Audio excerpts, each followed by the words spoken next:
نحمده ونصلي على رسوله الكريم أما بعد فأعوذ بالله من الشيطان الرجيم بسم الله الرحمن الرحيم هو الذي أرسل رسوله بالهدى ودين الحق ليظهره على الدين كله ولو كره المشركون.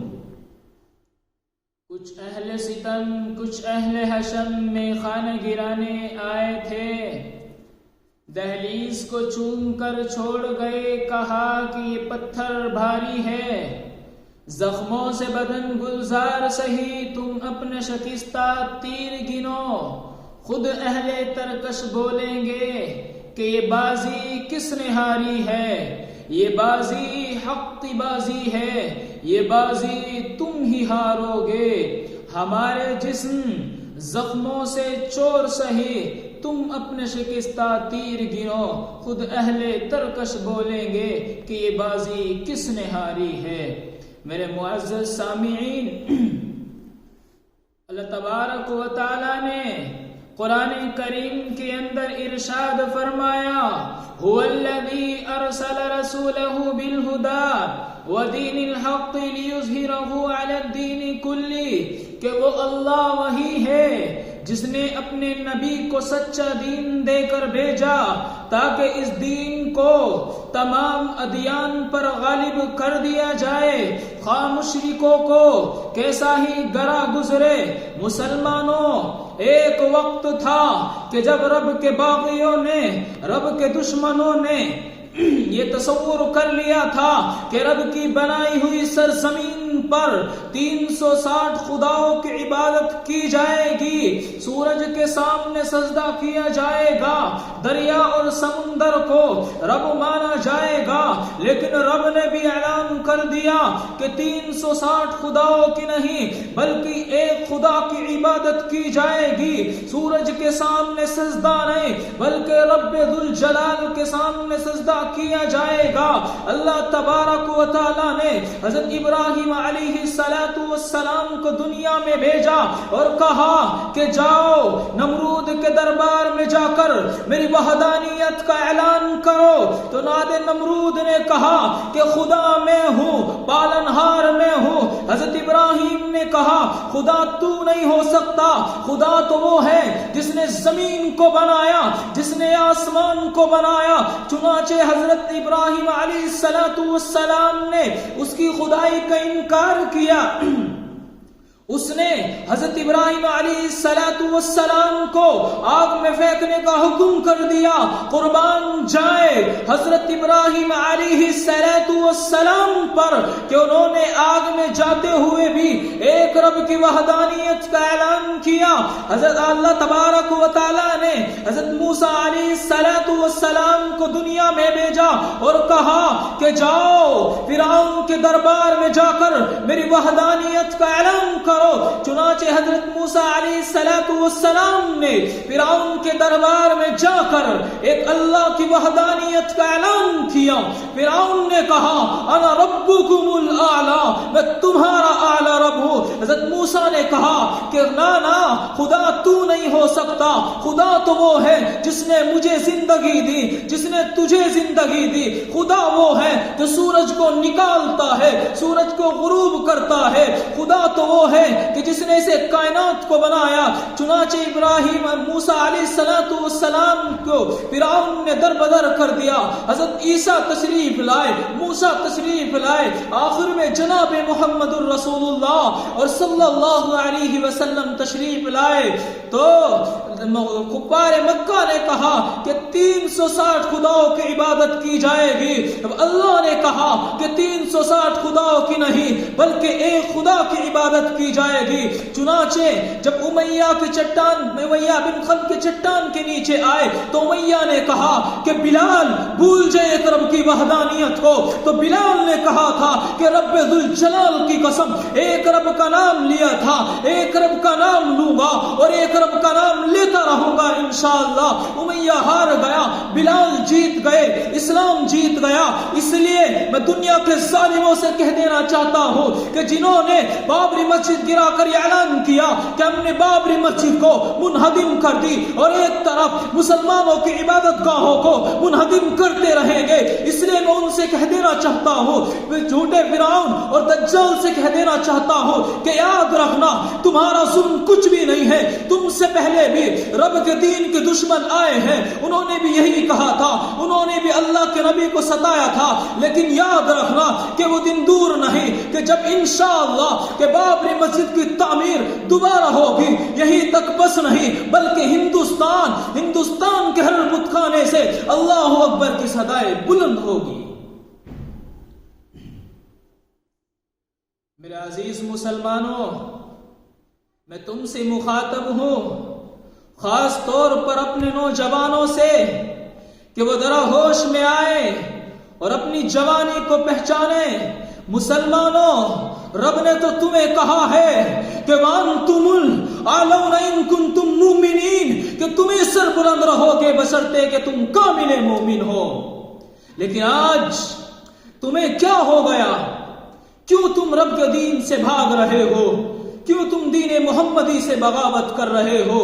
حالانکہ تمہیں تو اللہ نے کہا ہے کہ کنتم خیر امت اخرجت للناس تأمرون بالمعروف وتنہون عن المنکر، کہ تم سر بلند رہو گے بشرطے کہ تم کامل مومن ہو. لیکن یاد رکھنا یہ کسی امت کو لقب نہیں ملا جو تمہیں لقب ملا. حضرت ابراہیم تشریف لائے، حضرت عیسیٰ تشریف لائے، موسیٰ تشریف لائے، یونس لائے، ابراہیم لائے، 1,24,000 انبیاء تشریف لائے، لیکن کسی کی امت کو یہ لقب نہیں ملا.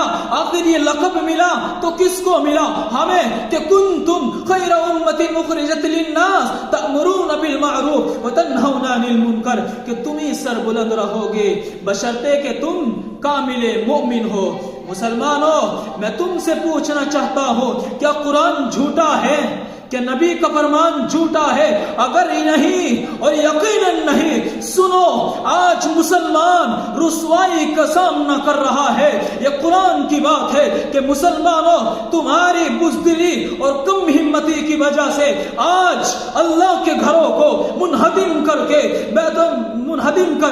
غیر اللہ کے گھر بنائے جا رہے ہیں. یہ تمہاری کم ہمتی، اور تم جو کہتے ہو ہم کمزور ہیں، نہ ہم کمزور نہیں ہیں. قرآن کی طرف چلیے. قرآن کہتا ہے کہ انا عرضنا الامانۃ علی السماوات والارض والجبال فابین ان یحملنها واشفقن منها وحملها الانسان.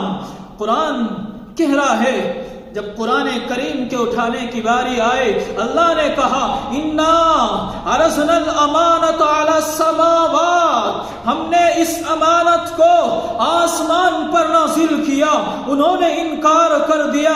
عرضنا الامانۃ والسماوات والارض، ہم نے زمین پر پیش کیا، وہ ریزہ ریزہ ہو گئی. والجبال، پر زور پہاڑوں پر پیش کیا، وہ بھی ریزہ ریزہ ہو گئے. آخر تہلکہ مچ جاتا ہے کہ اس قرآن کو اٹھائے تو کون اٹھائے؟ وَحَمَلَهَا الْإِنسان، آخر اس کو انسان اٹھاتا ہے. اب سوال پیدا ہوتا ہے کہ انسان میں غیر بھی شامل ہے، مسلم بھی شامل ہے. تو میں بتا دینا چاہتا ہوں کہ کوئی دنیا میں کوئی انسان یہ نہیں کہہ سکتا یہ قرآن غیر اللہ پر اترا ہو. نہیں، یہ اللہ کے نبی صلی اللہ علیہ وسلم پر اترا ہے. مسلمانوں، آج تم پریشان حال کیوں ہو؟ کیونکہ تم نے نبی کی سنت کو چھوڑا.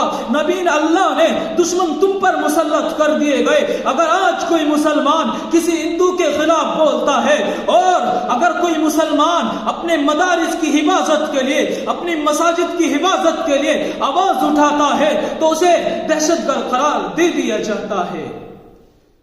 میں ان لوگوں سے کہنا چاہتا ہوں کہ اگر اسلام کے خلاف بھونکنے والے کتوں کے سوالوں کے جواب دینا دہشت گردی ہے، اگر ابو بکر بکر کی صداقت کا نام دہشت گردی ہے، اگر عمر کی عدالت کا نام دہشت گردی ہے، اگر عثمان کی سخاوت کا نام دہشت گردی ہے، اگر یہ ٹوپی پہننے کا نام دہشت گردی ہے، اگر یہ عمامہ باندھنے کا نام دہشت گردی ہے، اگر ماں بیٹی کی حفاظت کے لیے آواز اٹھانا دہشت گردی ہے، اگر قرآن کے خلاف بھونکنے والے کتوں کے سوالوں کے جواب دینا دہشت گردی ہے، تو یاد رکھنا میں آج یہ اعلان کہتا ہوں اور کہتا رہوں گا انشاءاللہ کہ ہم دہشت گرد تھے، دہشت گرد ہیں اور دہشت گرد رہیں گے انشاءاللہ۔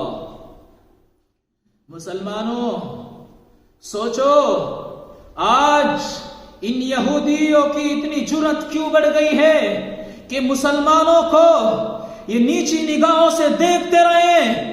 ایسا نہیں ہے، حالانکہ ان یہودیوں اور عیسائیوں کو کل مسلمانوں نے اتنا مارا تھا کہ انہیں رہنے کے لیے بھی جگہ نہیں مل رہی تھی، چنانچہ حضرت عمر فاروق نے کہا تھا کہ ان یہودیوں کو خیبر سے پاک کر دو، تو ایک یہودی بوڑھا حضرت عمر کے پاس تشریف لایا تھا اور کہا تھا کہ اے عمر، آپ ہی کے سامنے تو رسول اللہ نے کہا تھا کہ ان یہودیوں کو یہاں رہنے کی اجازت دے دے۔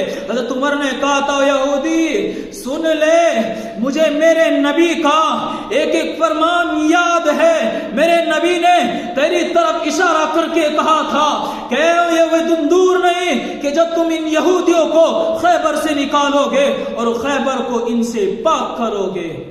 مسلمانوں، اللہ نے تمہیں قرآن کریم کے اندر وَأَنْتُمُ الْأَعْلَوْنَ إِن كُنتُم مُؤْمِنِينَ کہا، كُنتُم خَيْرَ أُمَّةٍ أُخْرِجَتْ لِلنَّاسِ کہا، لیکن اس کے بعد تم اتنے نیچے گرے ہوئے ہو، کہتے ہو کہ ہمارے اوپر دشمن مسلط ہے، ہمارا کام نہیں چلتا، ہم نماز بھی پڑھتے ہیں، ہماری دعا قبول نہیں ہوتی، ہم روزہ بھی رکھتے ہیں، پھر بھی ہمارے اوپر دشمن مسلط ہے۔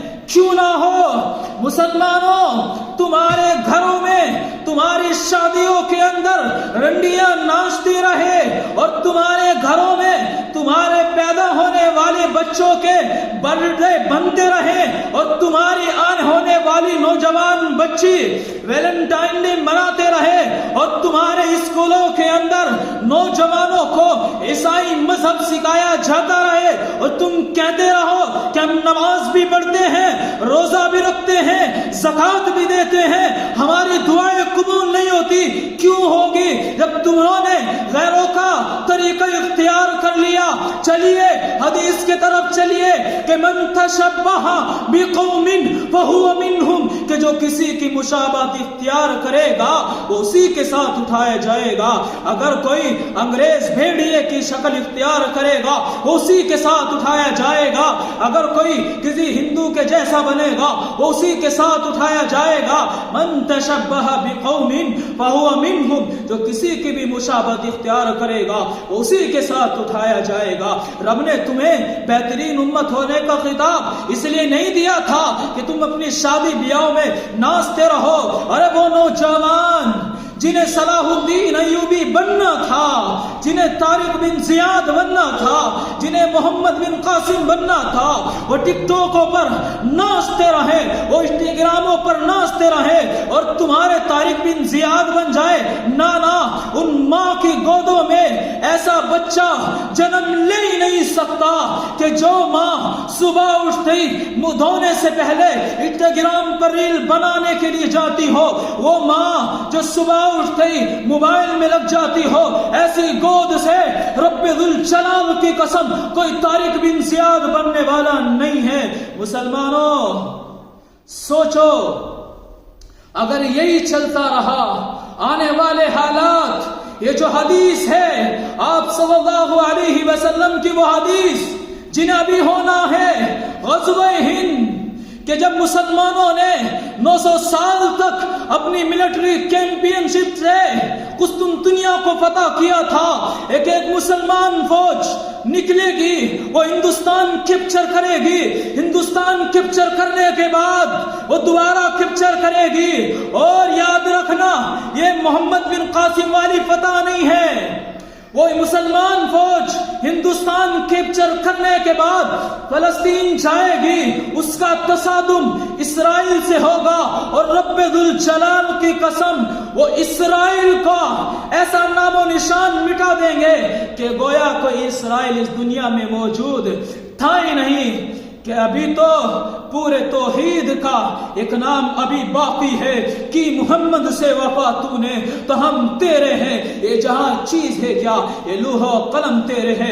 حدیث میں واضح لکھا ہے کہ وہ مشرق سے نکلے گی اور ہندوستان فتح کرتے ہوئے وہ امام مہدی کی حکومت قائم کرے گی۔ مسلمانوں، نوجوانوں نے ہمیشہ امت کی تاریخ کو بدلا ہے، اسی لیے میں اپنے نوجوانوں سے کہتا ہوں کہ وہ اپنے علماء کے ہاتھوں میں ہاتھ ڈال کر چلے، لیکن یاد رکھنا اگر تم نے ان علماء کی قدر نہ کی، ان علماء کے ہاتھوں میں اپنے ہاتھ نہ دیے تو اللہ تبارک و تعالی، اور تم نے جاہلوں کو سردار بنا لیا تو حدیث میں آتا ہے کہ جب لوگ جاہلوں کو سردار بنا لیں گے اللہ مسلمانوں پر دشمن مسلط کر دے گا، آسمان سے بارش نہیں برسائے گا، زمین سے گلہ نہیں نکالے گا۔ یاد رکھنا حدیث میں آتا ہے کہ انسان ایسا ٹائم آ جائے گا کہ رات کو سوئے گا مسلمان، صبح اٹھے گا تو کافر ملے گا۔ اس لیے مسلمانوں، خدا را اللہ کے لیے میں اپنے نوجوانوں سے کہنا چاہتا ہوں کہ وہ ذرا ہوش میں آئے، اپنی جوانی کو پہچانے اور نماز کی طرف آ جاؤ۔ اقیم الصلاۃ وآت الزکاۃ، نماز قائم کرو، زکات دو اور اپنی جوانی کو پہچانو۔ اللہ تبارک و تعالی ہمیں عمل کرنے کی توفیق عطا فرمائے۔ وآخر دعوانا الحمد للہ رب العالمین۔